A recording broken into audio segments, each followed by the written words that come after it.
Dear students, thanks for joining with us in online education. Our today's topic is voice. তাহলে auxiliary verb গুলো দেখো কোন tense হইলে তোমরা কি auxiliary verb নিবা। প্রেজেন্ট ইনডিফিনিট হইলে auxiliary verb নিতে হবে প্যাসিভ করার জন্য am is are। যদি প্রেজেন্ট কন্টিনিউয়াস হয় তাহলে এগুলোর সাথে শুধু being যোগ করলে চলবে। am being, is being, are being।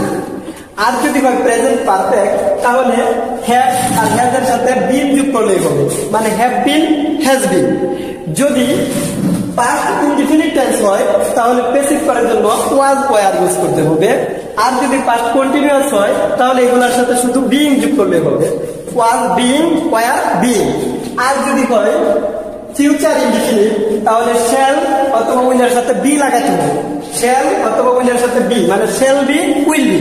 যদি হয় ফিউচার কন্টিনিউয়াস তাহলে শ্যাল বি, উইল বি এর সাথে বাড়তি দিতে হয় কি বিইং।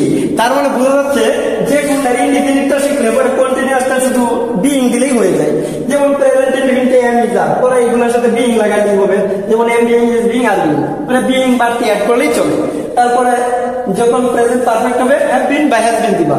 আমি প্রেজেন্ট পারফেক্ট কন্টিনিউয়াস লিখি নাই, কেন লিখি নাই? এগুলো থেকে পরীক্ষায় প্রশ্ন করা হয় না বা পরীক্ষায় এগুলো আসবে না, আসে না। তার মানে এই না যে হয় না, এগুলো প্যাসিভ ভয়েস হয় তবে এগুলো আসে না এবং আসবে মূলত। এই জন্য লিখি নাই, তোমাদের এটা পরিশ্রমটা একটু কম করাইলাম। পাস্ট ইনডিফিনিট হইলে ওয়াজ ওয়্যার হবে, পাস্ট কন্টিনিউয়াস হইলে ওয়াজ বিং, ওয়্যার বিং হবে, ফিউচার ইনডিফিনিট হইলে শ্যাল বি, উইল বি হবে, ফিউচার কন্টিনিউয়াস হইলে shall be being, will be being হবে। এইভাবে আমরা অক্সিলিয়ারি ভার্ব দ্বারা ভয়েস চেঞ্জ করতে পারবো। এখন দেখো, যদি বলি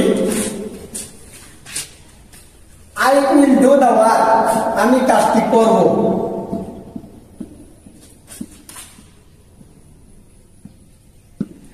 এটা ফিউচার ইনডিফিনিট টেন্স। তাহলে আমরা এখানে অবজেক্ট যেটা সাবজেক্ট করি দি ওয়ার্ক, তারপরে কি করবো? যেহেতু future indefinite auxiliary verb shall be অথবা উইল বি নিব। তোমরা সবসময় অক্সিলিয়ারি ভার্ব উইল বি নিতে পারবা, ফার্স্ট পারসন আই থাকলেও উইল বি নেওয়া যায় মডার্ন ইংলিশে। তো উইল বি শিখো, উইল বি নিব আমরা। পরে কি লাগবে? উইল বি পরে আমরা অক্সিলিয়ারি ভার্ব নিলাম। তারপরে আমাদের 3 নম্বর কাজটা মূল ভার্ব পিপি, ডো, পিপি কি ডান। পরে কি লাগবে? আমাদের সাবজেক্টটাকে অবজেক্ট করে ফেলতে হবে, মি, হয়ে গেল।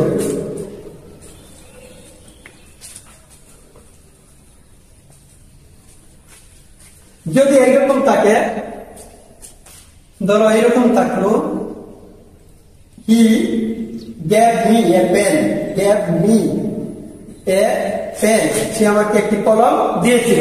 কোন টেন্স? নিশ্চয়ই পাস্ট ইনডিফিনিট, কারণ গিভ ভার্বের পাস্ট ফর্ম গেভ। তাহলে এটা দেখো, এই বাক্যে কিন্তু অবজেক্ট দুইটা। যদি দুটি অবজেক্ট থাকে তখন আমরা কি করবো? এই ক্ষেত্রে আমরা ব্যক্তিবাচক অবজেক্টটাকে সাবজেক্ট করবো। দুটি অবজেক্ট কিভাবে? দেখো, এখানে এই যে মি একটা অবজেক্ট, তারপরে এপেল এটা আরেকটা অবজেক্ট, ডাবল অবজেক্ট বিশিষ্ট একটা সেন্টেন্স।